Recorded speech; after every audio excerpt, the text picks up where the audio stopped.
Before there was Super Mario Bros. Or anything like Mario Odyssey, there was Donkey Kong, one of the most iconic arcade games of all time, giving birth to both gaming's biggest mascot and the popularity of the platformer genre.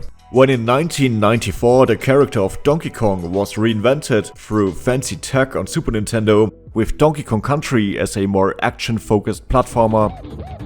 In that same year, slightly under the radar, was also a new take on the original arcade formula for Game Boy. Considering the system, the game had shockingly fluid controls, which were not only head and shoulders above the stiff acrobatics of the original, but are still on par with any modern Mario game. Yet it retains the more careful platforming approach of the arcade version by focusing on small rooms where platforming had to be more precise and came with slight puzzle solving, resulting in one of the most tightly designed Nintendo games ever made. Boasting dozens and dozens of stages beyond the original arcade levels, which took the best parts of the first Donkey Kong cabinet plus Donkey Kong Jr. and gave them a new spin. This worked so well, they had new developers on Game Boy Advance do a new take called Mario vs. Donkey Kong. On the surface, it seemed like a conventional sequel with prior controls being intact and building upon what came before with new stages. In hindsight, the biggest differentiator being a bigger focus on puzzle solving with more head scratchers than before, except just not quite as good as the prior game. Because that certain something was missing. To begin with, the old aesthetics captured more of an arcade feel with urban backdrops, masterful sprite work and classic characters like big chunky Donkey Kong. And small touches, such as short cutscenes, which would teach mechanics in an amusing way.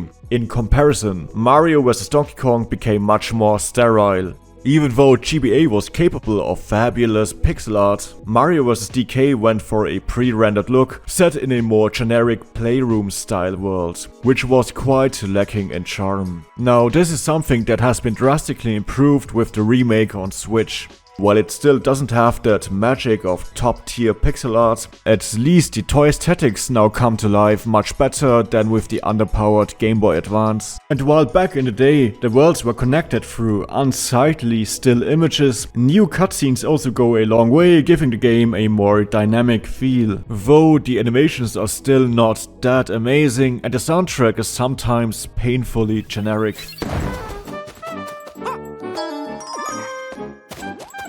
But the fresh coat of paint did not only strengthen the visuals. While the controls of DK94 are still magnificent, they were made for D-pads. As many retro fans know, playing old platformers made for D-pads should still be played with D-pads, because analog sticks are often too finicky in emulation. Now Mario vs. Donkey Kong on Switch did a great job adopting its moves to analog controls, which makes them feel natural for both control options. And arguably slightly better than before, because who doesn't prefer analog if there's the option? But that also correlates with a smaller crux of the game, which still stems from the GBA version, as it becomes more and more puzzle heavy, in particular in the second half, where it focuses on a new Lemmings element, for which players have to guide small robots through puzzle parkours. The character controls don't shine like that anymore. DK94 still managed to shake up its careful platforming and its Switch puzzles with more action-heavy parts, in particular through an abundance of different takes on the original construction site battle against the Big Ape, while Mario vs. DK features a rather small amount of copy-paste battles, which don't take much effort.